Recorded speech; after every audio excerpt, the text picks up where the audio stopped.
Inilah dia rekaman CCTV-nya.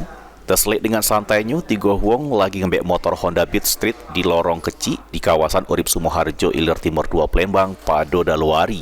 Korban Mary Anggra ini pas ditemui di rumahnya nyebut ke pelaku beraksi pas lagi tertidur nyenyak sekira jam 3 subuh.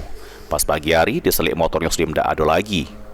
Korban jelas ke pelaku bertiga tidak pakai helm, bertopi sama berjaket, dari raut mukonyo tidak dikenal oleh korban.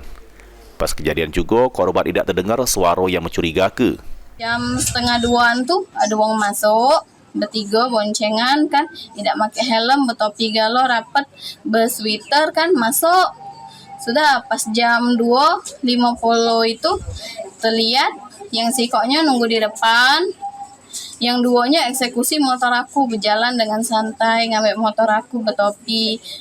Yang satunya itu badannya tinggi, kurus, berkumis, yang duanya itu tidak tahu tingginya soalnya duduk baik kan di motor. Itu aku tidak kenal kalau tiga-tiga. Waktu kejadian kita ada Katik di rumah berarti. Waktu kejadian, aduh kami kan lagi istirahat. Iya lagi istirahat. Sesudah kejadian, korban langsung membuat laporan di Polsek Ilir Timur 2 Palembang. Baru para pelaku ketangkep serta motornya bisa balik lagi.